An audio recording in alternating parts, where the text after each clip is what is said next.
Good afternoon, everybody. Thanks for making it today. I hope you had a good night in Miami, and those of you who flew in today, I hope you managed to catch some sleep tonight. My name is Nishant. I'm moderator of the panel today. We operate a company called BlocksBridge Consulting. We advise publicly traded companies who are Bitcoin mining on communication strategy, and on the side, we also produce free research on publicly traded Bitcoin mining companies under the banner of the Miner Mag. Aaron. Great, thanks, Nishant. I'm Aaron Jacob. I lead accounting solutions at TaxBit. So TaxBit is a traditional SaaS company that provides tax and accounting support for the digital economy. So we sit at this fascinating intersection of regulatory clarity being needed, helping people stay in compliance with the shifting landscape that we're dealing in today for both tax and accounting, helping companies operationalize all things.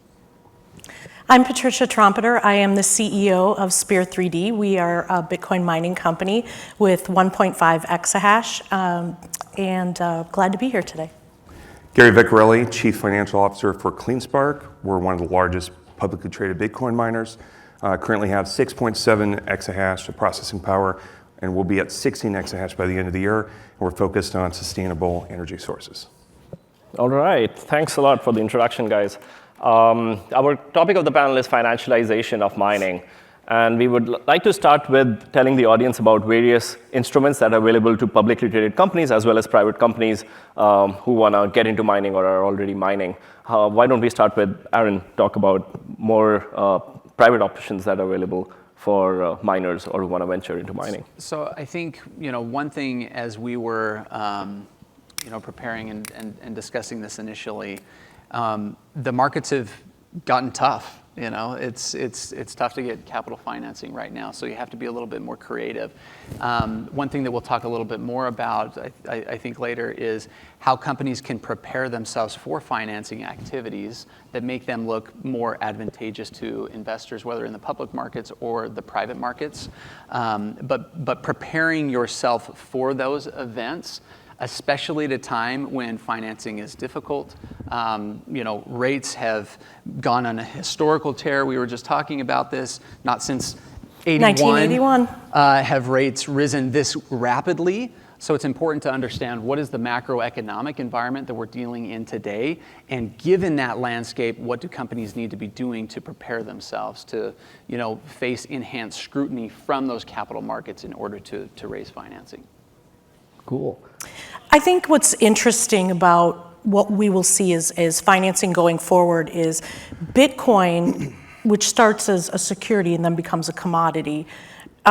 It's interesting because it acts like FX. So all of the instruments that you have for FX, like knockout trades, one touch, double no touch options, all of those types of exotic derivatives will be available, plus all of the derivatives for commodities. And I think as we go forward, you're going to see a lot more instruments as the industry matures, and miners using those as ways to raise capital.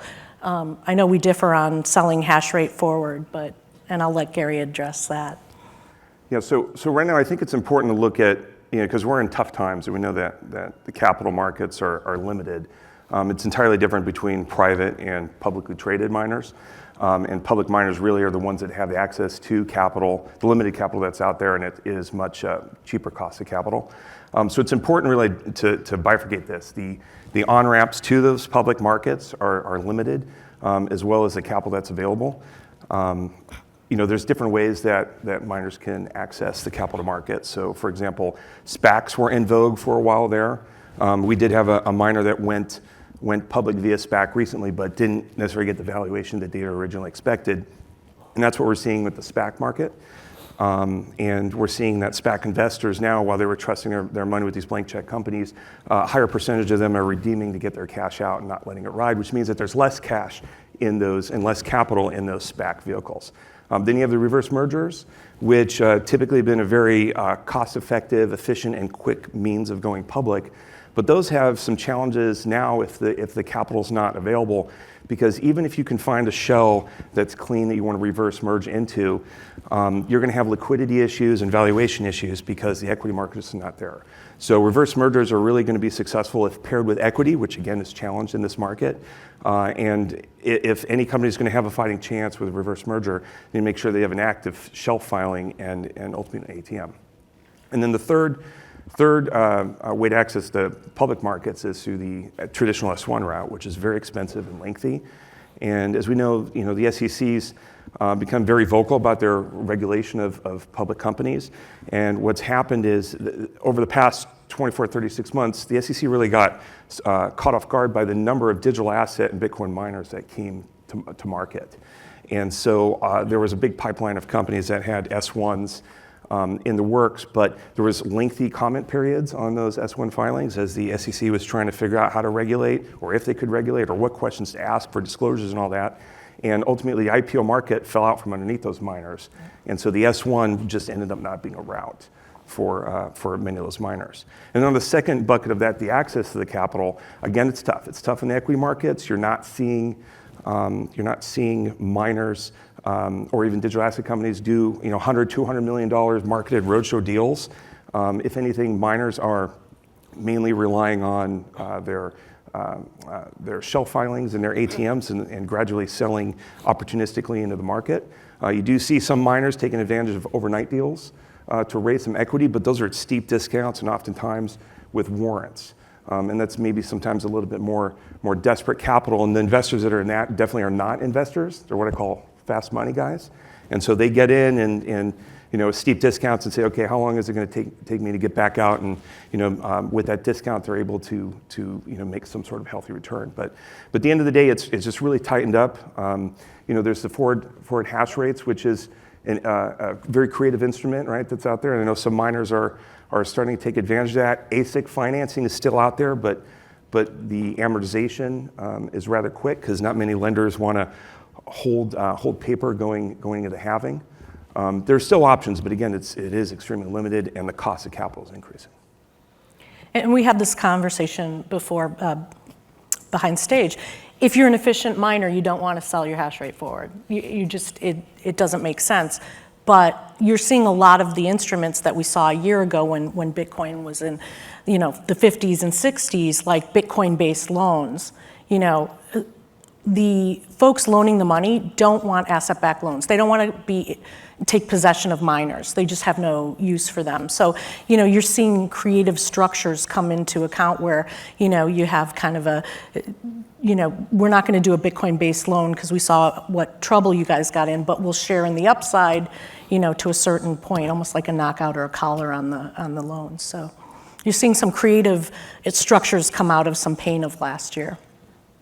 When you think about the cost of capital going up, I thought a discussion that we had that was quite interesting was actually an analogy, Gary, that you brought up to the real estate markets, where in real estate, when a developer is starting a project, they'll often pull in, who is their anchor tenant.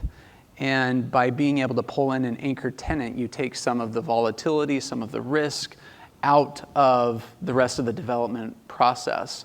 And we had talked about this in the context of load balancing and being able to, as a miner, be able to tap into that as a value that you bring to this broader ecosystem community.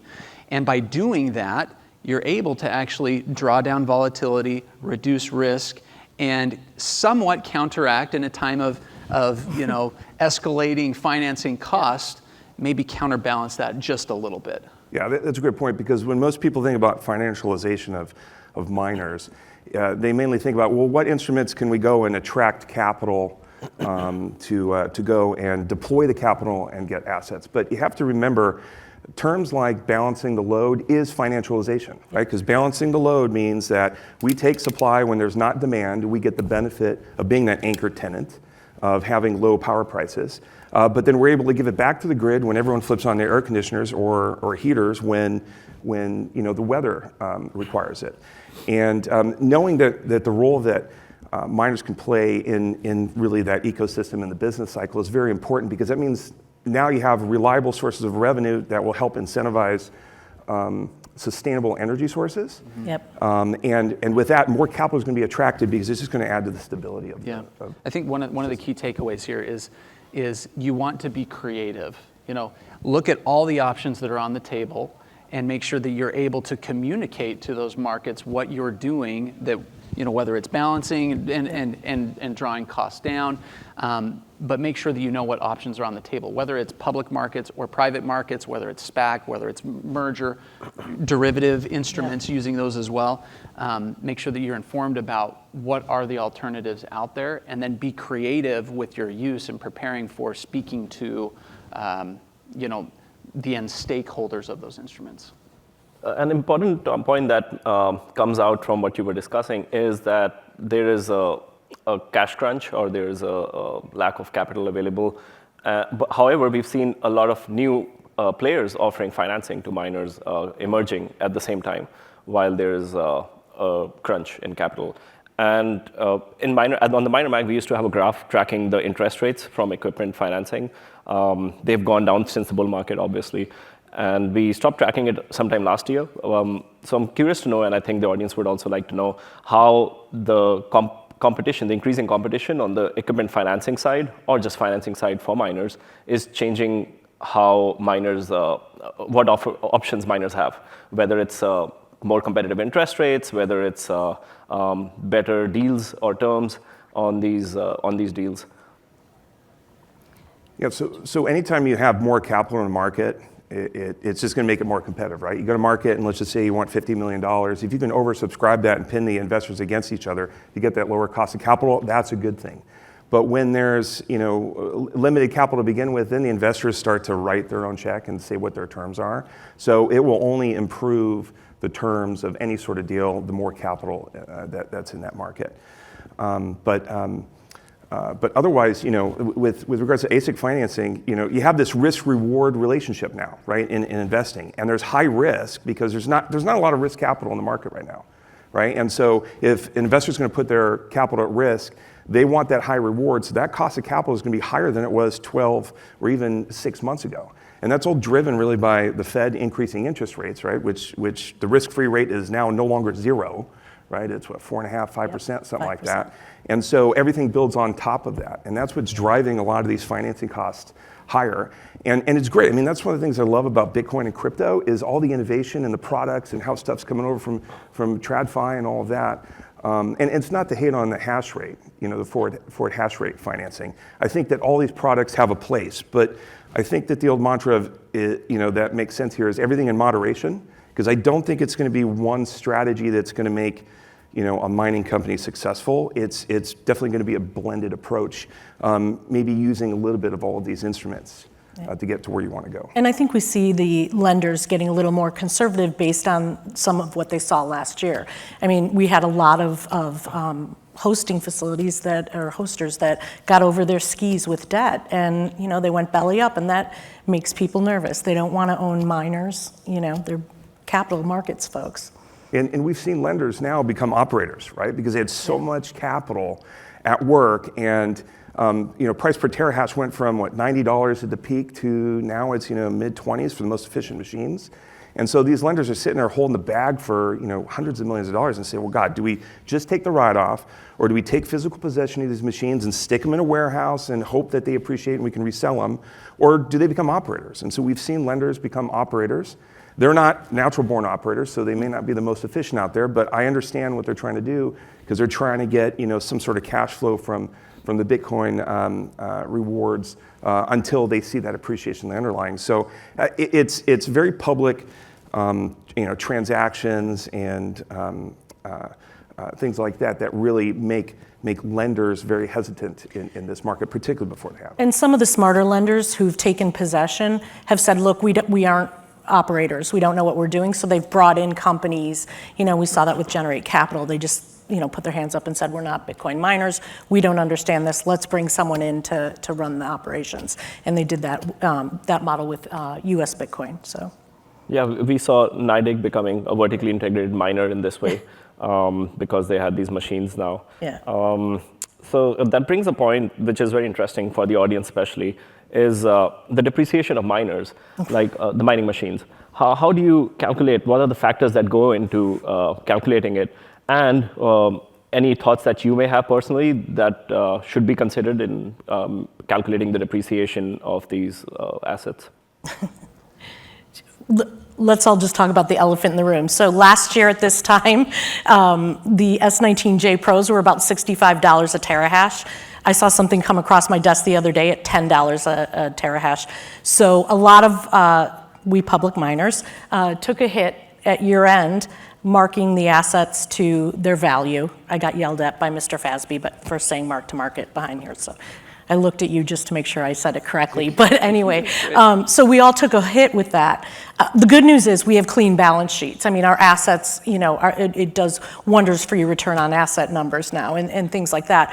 But it was a pretty painful year end. And so looking forward to the depreciation, it helped me, right? So my numbers are a little bit better because I'm not depreciating as, such a large number.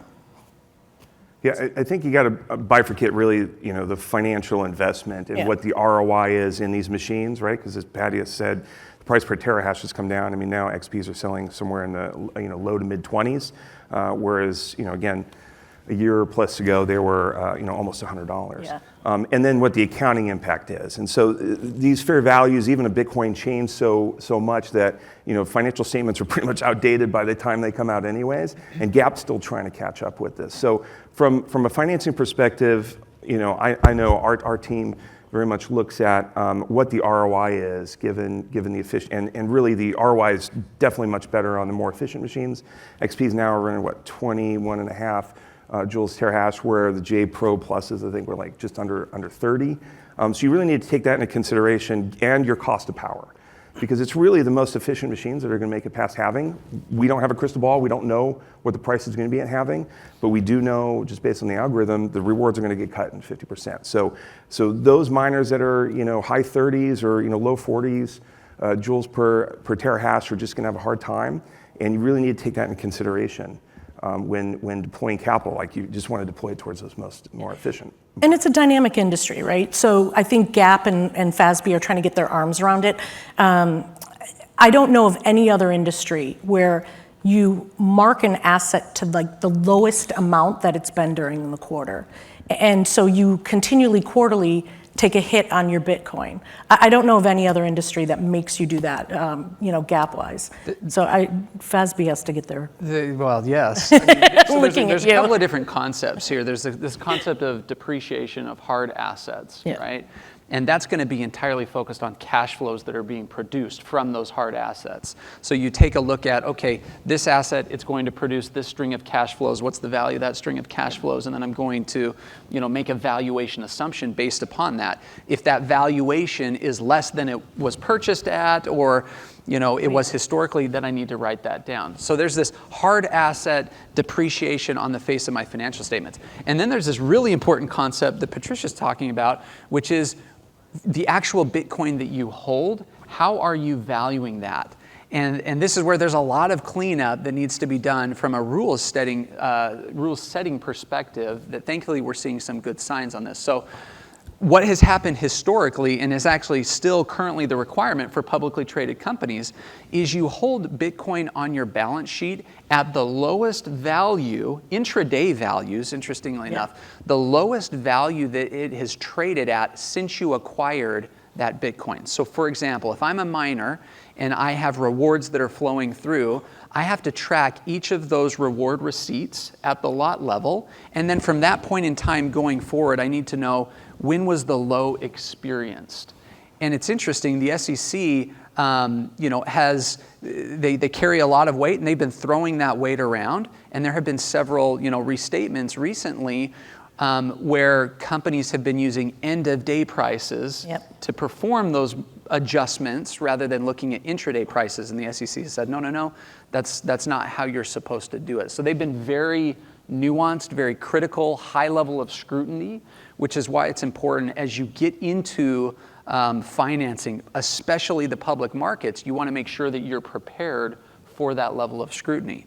So what's happening today to make it better, I'm preaching to the choir here, is we've had rules that frankly made no sense from a balance sheet perspective. It's not a good indicator of economic realities to show my Bitcoin at their historical low values. So what the FASB has done, actually last year about this time, I was on this stage suggesting that FASB take this on, put it on their technical agenda and make a change. Well, thankfully they did that, and an exposure draft was issued about, 60, 70 days ago to basically propose that accounting for Bitcoin specifically, other major market crypto assets will move to a fair value model, which means you won't get away from marking down assets when prices pull back, but at the same time, you'll see the other side of that volatility. So when prices go up, you will get the benefit from that, both in your income statement and on the face of your balance sheet. So in a nutshell, it's a huge step in the right direction. It will make financial statements much more easy to understand for those who interpret them, read them, use them as investors. It also makes it a lot better for preparers of financial statements as well. Agree. Our close is so arduous just going through, Bitcoin could have been at 30,000 and for 1 second of one moment in one day it dipped to 17. Everything goes down to 17, and it's not, a 17,000. It's just not an accurate reflection of the assets on my balance sheet. So I think FASB has, and I compliment them because they really did work with the industry to come to a good, cogent paper that they. We wish the SEC would maybe do a little bit more of that. That's a topic. We'll have a long discussion on that. You mean their regulation by enforcement? Yeah. So exactly. But it's discussions like this, right? And the fact that balance sheets and income statements come out, as early as 40 days after the quarter end, even longer if it's at the end of the calendar year because of an audit. You have these non-GAAP metrics, right? Non-GAAP metrics are the ones that investors see the most. I mean, there were some miners that had those restatements based on the changes in impairment you talked about. It was a big nothing burger to the market. Like the stocks were up the next day they were announced, right? It's because some of this GAAP stuff, especially if it's like non-cash related, like investors are adding it back anyways. And so that's why a lot of investors aren't just looking at some sort of EPS or the net income number, because the FASB does a good job of trying to think about how to bring economic value to every transaction. But ultimately, it's these non-GAAP metrics that investors are looking for. Or doing on their own. I mean, the SEC has been very vocal about saying, look, your non-GAAP metrics can't be more prominent than your GAAP metrics. Okay, I get that, right? But at the same time, they're important because I'll tell you, for management, we're not sitting in an operations meeting saying, hey guys, what's net income, net of depreciation to show how we're doing, right? We want to know, are we taking in more cash than what we're putting out, from operations? And so we have operating statements, and those are very closely aligned to what the non-GAAP metrics are. And it's interesting because, the SEC says, well, your MD&A, which is a portion of your SEC filings, need to discuss through the lens of management, how do you look at it? And we look at it through, a non-GAAP metric almost. So you have to, it's a balance on anything, but it's definitely a great signal from the FASB. The fact that now ASC 350 is going to have some, which is the rule as it pertains to Bitcoin and digital assets being deemed intangible asset. It's a great thing that ASC 350 now is going to be adjusted to essentially allow for mark to market, which is fair value accounting. There's this irony with the SEC where maybe there's multiple ironies, but where you're saying as a preparer, and then investors are also saying as users of financial statements, this net income number is not actually the number that I care about. That's not the number that is most meaningful to me. And so you're using these non-GAAP disclosures because there hasn't been tailored guidance for the industry and for the asset class. At the same time, the SEC has slapped some people on the hands and said, we don't want you to use those non-GAAP metrics, right? Which is, I think, a signal for folks like the FASB to say, okay, if what is required today is not meeting end user stakeholder needs, then let's make an adjustment. So really grateful for the approach that they've taken to this and improving it.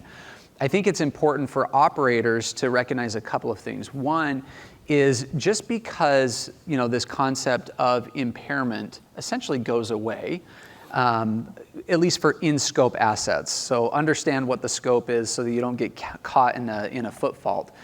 But the level of scrutiny around the asset class in general and the industry in general, it certainly doesn't decline. The SEC has been very vocal in saying we will leave, quote unquote, no stone unturned. And that informs how auditors audit, how the PCAOB enforces, certainly high audit requirements and a high standard on auditors.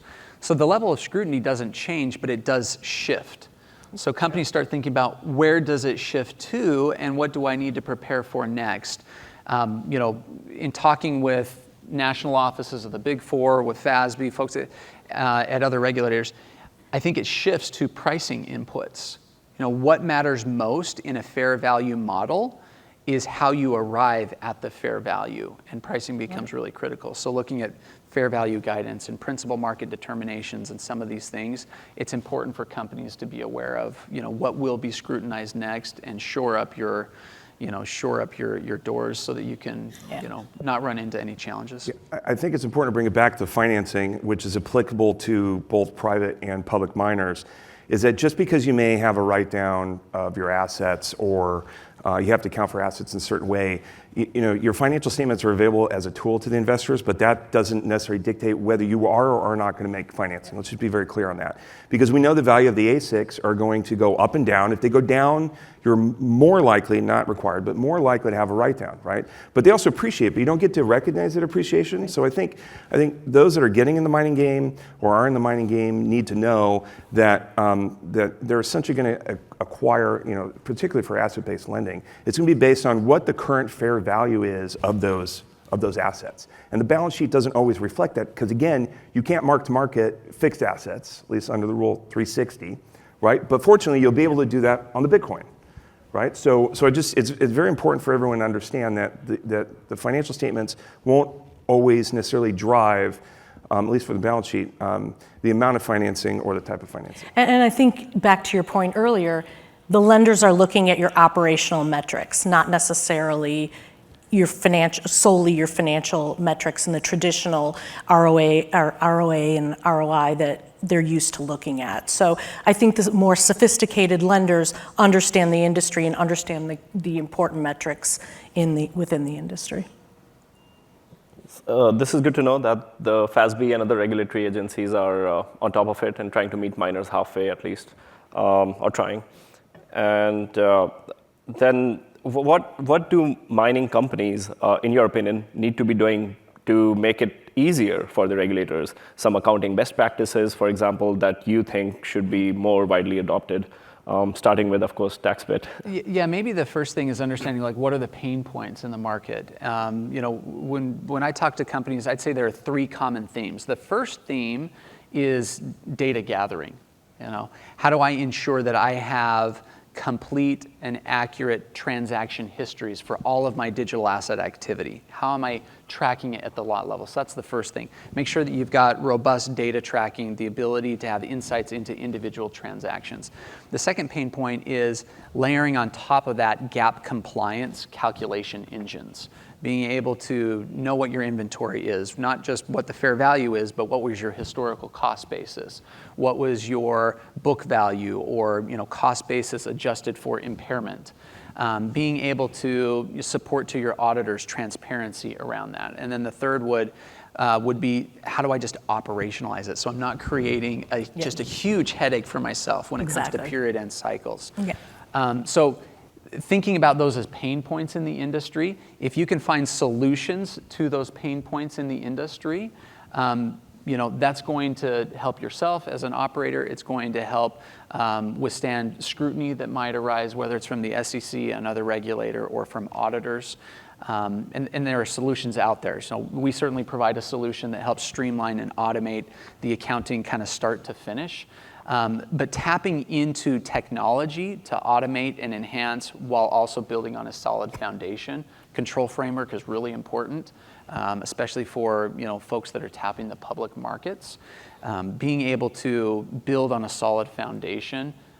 You don't want to wake up at night worried, is my auditor going to catch me and am I going to have to restate my financial statements? Like those are the things that operators worry a lot about. And if you can build on a robust foundation that checks all of these boxes, then you can worry about operating your business. You can worry about doing what you do best while resting assured that everything else is covered. I agree. I think as an operator, one of the things that is hard is our close process is so arduous, but not because of the operations, but just because of the level of scrutiny that we have to place on it.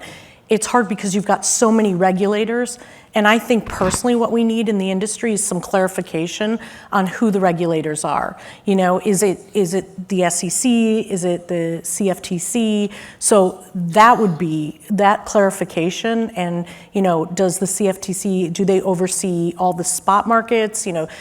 Those types of clarifications on who's regulating what would be extremely helpful, because we really don't have rules right now. We have rules, it's rules by enforcement. And personally, I welcome regulation. I really do welcome the regulation, and we had to talk about this before. I know I keep saying this, and people who've heard me speak before get sick of this, but I see regulation like the brakes on the Ferrari. I will drive this thing as fast as I possibly can, because I know if I'm getting, out of the lane or getting close, I can hit the brakes. And that's why I love this new FASB, because I can understand that. What I can't understand is what are the new rules with the SEC? Perfect example, and I love the Coinbase guys. They went public, and then the SEC said, well, no, you're not public. You can't, you're, in violation. And they said, well, you guys told us we were okay during a SPAC. Why did you approve our SPAC and say we were a valid business, and now you're trying to shut us down and call us an exchange? So, the rules are changing with the SEC, and I feel like it's, you're just guessing. So I think from an operating standpoint, definitive rules on who's regulating what, clear GAAP, clear FASBs. We're just asking to be treated like any other industry, and they're very clear on, there's very clear rules and guidelines for, inventory, et cetera. So I think that's, kind of what we're looking for. And it's important to understand the context for this, right? This is not meant to be a discussion about compliance, right? The reason why we're talking about these regulations is because ultimately the SEC wants to make sure that there's proper transparency so investors can go out and make proper decisions. Okay, I mean, obviously, institutional investors might end up doing their own due diligence and get into, some sort of confidential, NDAs and to do a deal or whatnot. But ultimately, what's going to help drive the markets is greater transparency, which means that also the miners need transparency from the regulators as to what rules they need to follow, right? And I think we've seen over the past 12 or 18 months, these disclosures become more robust. And you have miners that now are even doing interim announcements, like we do a monthly announcement where we talk about our production, to help give more information to the market so they can make better informed decisions. And the better informed that a market investors are, the more likely capital is going to come in, the more likely it's going to be competitive, and the lower cost of capital will be available to miners, and it just builds on itself. So it's important to keep in mind the context here of why accounting really is so important to these filings. We've discussed various aspects of accounting. There's one aspect we haven't discussed yet and would be interesting for the audience to hear is custody. So beginning with anybody, what are the best case practices according to you for custody solutions, or what are the pain points from custody solutions? I think Patty should take that. Okay, let me talk about the worst case examples here, lessons learned. So, and this is all publicly disclosed. We have a third party that custodies our assets. And so the moral of the story is you have to have someone with really strong anti-money laundering processes and procedures, and very strong processes and procedures. So our company that custodies our Bitcoin got a spoof email from my CFO, and instead of saying, the name at spear3d.com, it said at spears3d.com, which is funny because in the header it was incorrect and in the signature it was correct. And instead of calling us and saying, so request from us to sell some Bitcoin, let's call it the custody person, wrote back and said, no problem, we'll sell your Bitcoin. 10 minutes later, an hour later, an email comes from the spoofer saying, oh, our wallet is being audited, put it in this other wallet. No call to us like, hey, are you guys opening another wallet? I didn't see the email because the first thing I would have done is called my CFO and go, why are you opening all these wallets? But in any event, so the person, our custody person, sent the Bitcoin to the spoofer, sent a test transaction to the spoofer, then emailed the spoofer and said, hey, did you get the transaction? And the spoofer said, yeah, I got it. And oh, by the way, there's another 8 Bitcoins, send that too. So, we see the Bitcoin leave our wallet and doesn't arrive in ours, the amount we had requested. So, we said, hey, Mr. Custody Man, where's our Bitcoin? And why is there another 8 that just came out? And then there was oh, you were spoofed. Like your email was hacked. I'm like, whoa, hang on here. So, I think there's got to be really strong, when you custody with someone, it has to be someone who understands the processes, is super careful. And look, we all hate that authenticator with BitGo and, it goes red and you're like, damn it, and I got to put in a new number. But at the end of the day, that's protecting your assets. And I think that's something that's, really critical is somebody who's really strong in custodying your Bitcoin and strong processes and procedures. And custody is really important from the perspective of financing, because you have to have that trusted third party and make sure you understand the third party, the third party counter risk there, the counterparty risk. Because a lot of these lenders are coming out and they want to make sure, especially if you're doing Bitcoin-based loans, right, which were very popular for a time, where they'd have a loan to value of like, 60, 70%, whatever. You have to put those in a third-party custody. So the lender would make sure that they would get liquidated if they went below a certain amount or whatnot. So making sure that you have a proper custodian is important, and especially when the debt markets start coming roaring back in the bull markets, it's going to be essential. Because you're not going to want to, the lenders aren't going to want you just to keep it on your balance sheet, right? And just at Coinbase or whatever, they're going to want to make sure that there's a third-party agreement that they can access that collateral in the event of a default. Because again, whenever you're negotiating these debt agreements, the majority of time that you're spending negotiating agreements are, what if things fail? What if the marriage doesn't work out the way we expect it to? And let's talk about all the doomsday scenarios. And custodians play a big part in that transfer as well. So we have the halving coming next year, and the audience would maybe like to know from the panel of experts we have here, including accountants, CEOs, as well as CFOs, what are the preparations that your companies are making, not in terms of operations that are not related to accounting, but on the accounting side, like as CFOs or as accountants, what are the things you're doing to prepare for the halving? Do you want to take that? I'm talking my CFO off the ledge daily. Yeah. That's what I'm doing. So I think from an accounting perspective, it's just making sure that we're compliant, right? We understand, working with the SEC and watching the rules come out of FASB, make sure we're planning a roadmap. More importantly, from a financial perspective, public companies right now, public miners have a distinct advantage over private companies going into the halving. And we know that it's coming. And we're preparing our fleets operationally. We're preparing our balance sheets to make sure that, in my opinion, if Bitcoin's not at, $40,000, there's going to be a lot of pain. Because remember, there was a lot of pain when Bitcoin hit, was 16, 17,000 here at the end of last quarter, or at the end of last year. And $40,000 is going to be the equivalent of $20,000 today, which are like razor thin margins for miners. So I think a lot of the preparedness really needs to be from a balance sheet perspective, making sure that you have a really good balance sheet and liquidity and your operations dialed in. So if Bitcoin price isn't at that high 30s or low 40s mark, that you're able to get through that. And ultimately the halving is designed just to weed out the less efficient miners, which we are going to see happen. And ultimately that 50% halving, it's probably going to be more like 40, 45%. Again, depending where the price of Bitcoin is, the net effect could be a whole lot less if Bitcoin price isn't there. But I think that miners definitely need to prepare from a financial aspect going into that and have proper liquidity.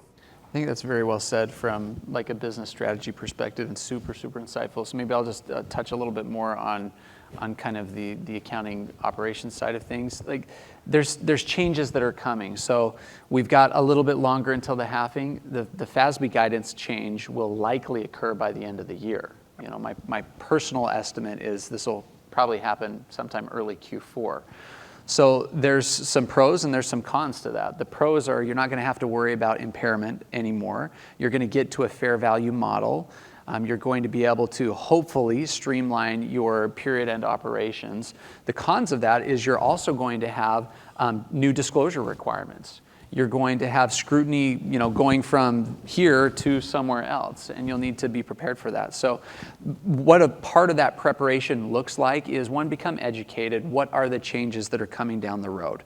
From an accounting perspective, they're out there. It's not very long. You can talk to your auditors. You can talk to trusted advisors, folks in the market that can help you assess what does this mean for my organization.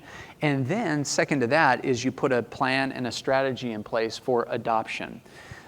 There's always a silver lining, and there's an eye of opportunistic impact for any change. And so looking at changes that are coming down the road and saying, how can I use this to my advantage? Does it allow me to communicate better to the capital markets and to stakeholders what I'm doing from a business perspective? Again, the context of this conversation is financialization, and how do you pull down funding costs despite what's happening in a macroeconomic perspective.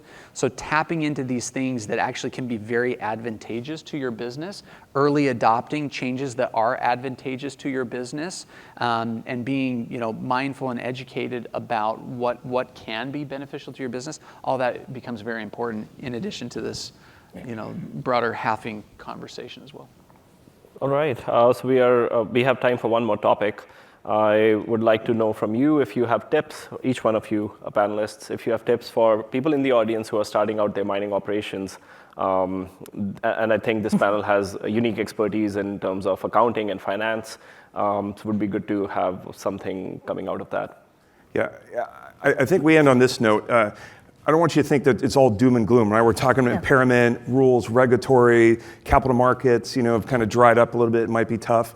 It's going to come back, and it will come back. So I think for those de novo miners that are either starting out or are looking to grow, I think the takeaways here are get educated, learn about the various products and how that could be dovetailed into what your strategy is.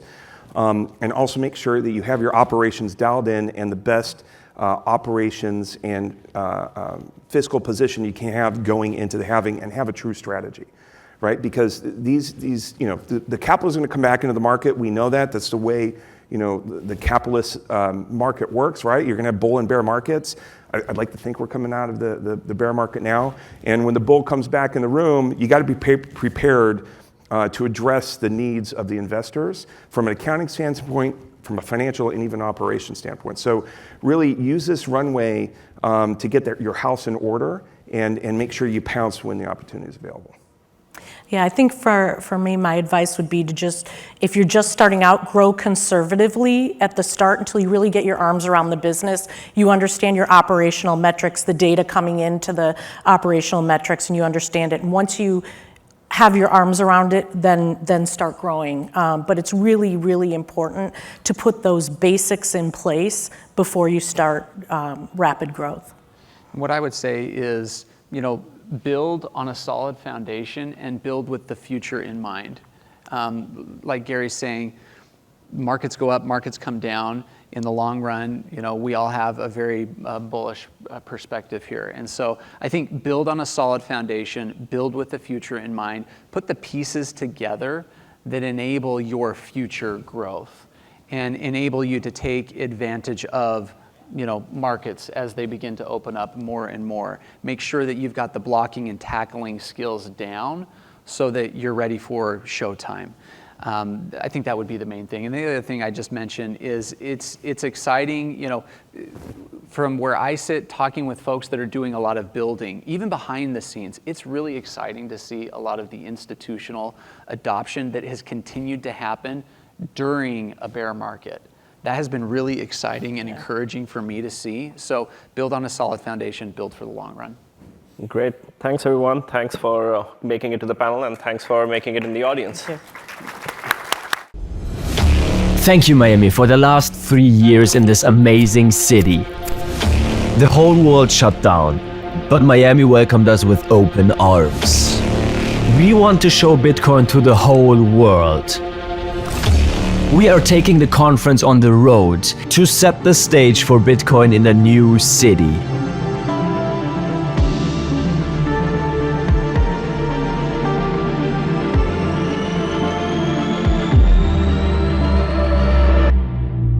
Nashville.